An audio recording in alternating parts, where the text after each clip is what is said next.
you this week's In the Loop, the weekly update on what's going on in the theme park and roller coaster world. So there's not a lot going on in the theme park world this past week, like at all. But there are a lot of parks that are either just opening or are opening very soon. So this week I'm putting you in the loop on all of the park openings and the various festivals. If you're interested in a specific park, I have the times below in the description where each brand of park starts. But before that, we're going to do it backwards today, and I'm going to answer some of your questions. On any of my videos, feel free to leave comments and questions. Since I don't have any on my videos yet, here are some of the questions I've heard over the past week. What I just heard yesterday is what parks are best for kids. So I figured I'd make a chart to show you my opinion on age groups for each of the groups of parks. There are a few missing as I've never been to Dollywood or the Pennsylvania parks and a few other regional parks. As you can see, I think Disneyland in California or Magic Kingdom are the best parks specifically for young kids, and then Seaworld parks and Animal Kingdom are great for literally any age. Magic Kingdom allows small children on almost every ride and has tons of parades and characters. Seaworld also has a ton of kiddie rides with some good shows and animal exhibits, but also have some rides specifically for adults and families. Cedar Fair parks and Six Flags parks are fairly similar, but Cedar Fair parks, which include Cedar Point and Carowinds, tend to have a lot more kiddie rides. Neither has many family rides, and most of these parks have things for kids to do, but bringing small children would take away from the experience for the adults.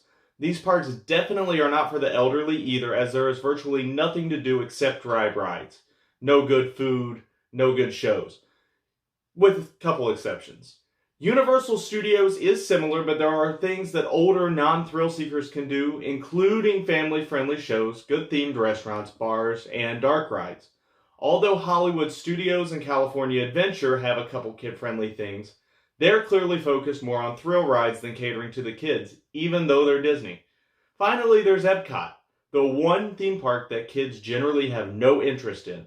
It's much more about drinking around the world and the food festivals than it is the rides. I do plan on doing a couple videos at some point about what there is for kids to do in some of the parks. Another question I heard from an Uber passenger, he asked me, where can I take a break in the parks? Right now, the number one place to go in any theme park is to their relaxation zone or their U-Rest zone or whatever your park calls it. These areas usually have plenty of benches and allow you to take off your masks. And if you're at a big theme park like Disney or Universal, then take a break at some point and have a full service lunch or dinner. It'll be better food anyway, and you'll get some time in the air conditioner.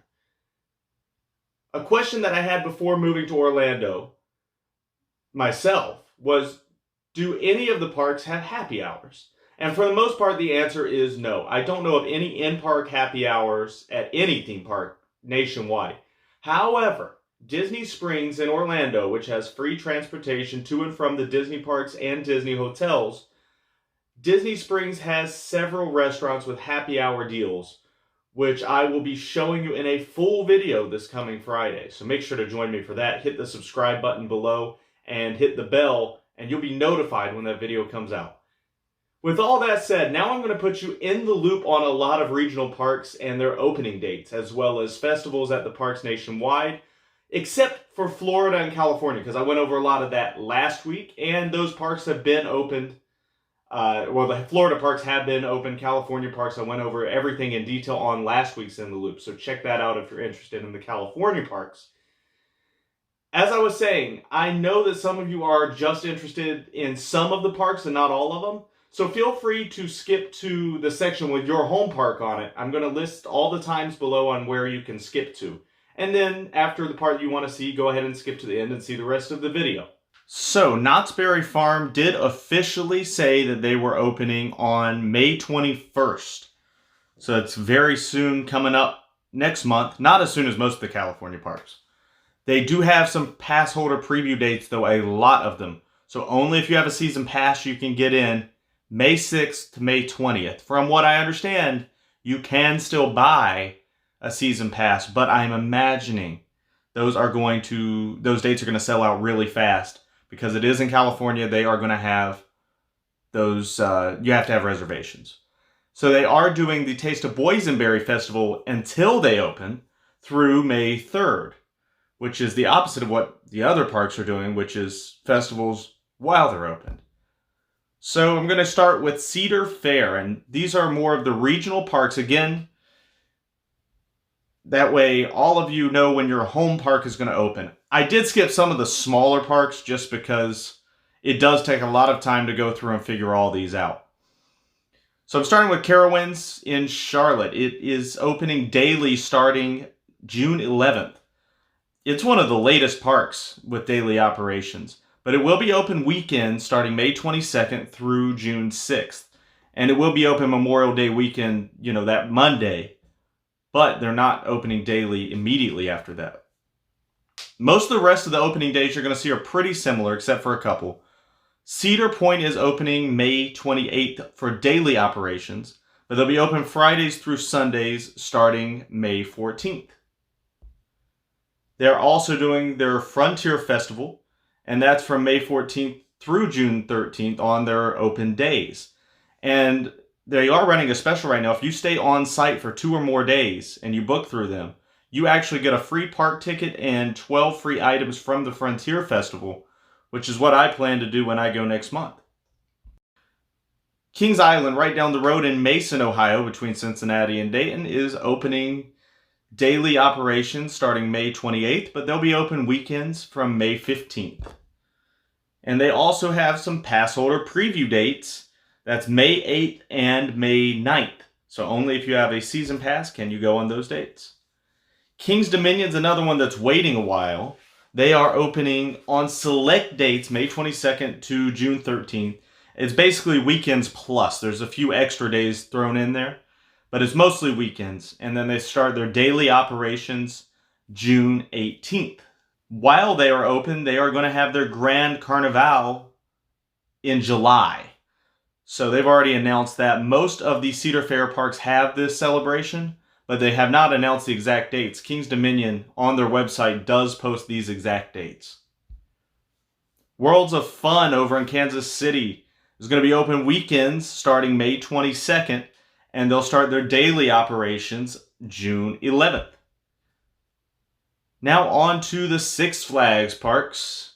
We have Fiesta Texas in San Antonio is already open right now on weekends, which this is normally a park that operates daily throughout most of the year, and they will start May 14th this year.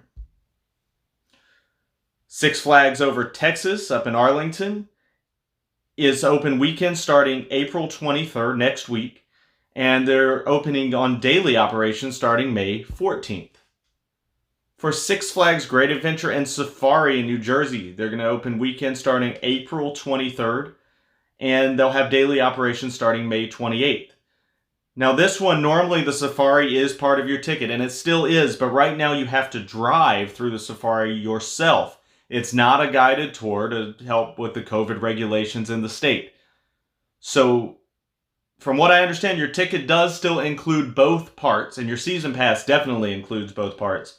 But they do require separate reservations and separate entry. And nobody knows when that is going to change back to normal.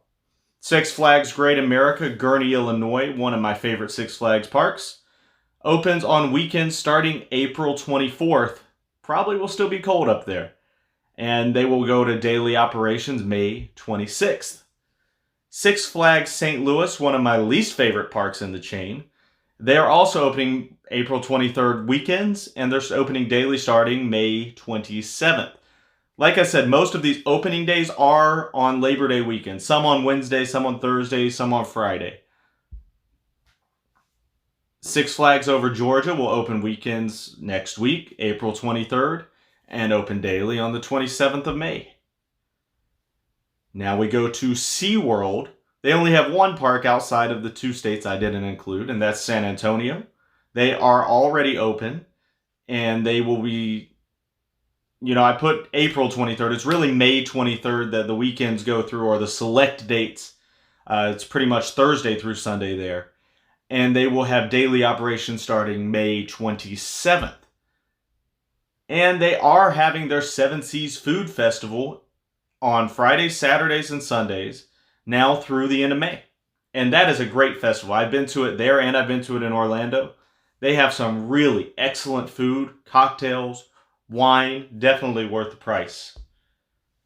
Busch Gardens Williamsburg, in the same chain, they are opening daily starting May 27th, but they are already open now, and it's more than just weekends. They're only closed a couple days a week. And they have their Food and Wine Festival going on right now, as they do in Tampa, and that will be going through the end of May. Here's the other parks that aren't in the major brands, but fairly major parks nonetheless. Got Kentucky Kingdom, who was just bought out again. They are going to open weekend starting May 8th, and they will be open daily as of the 27th of May.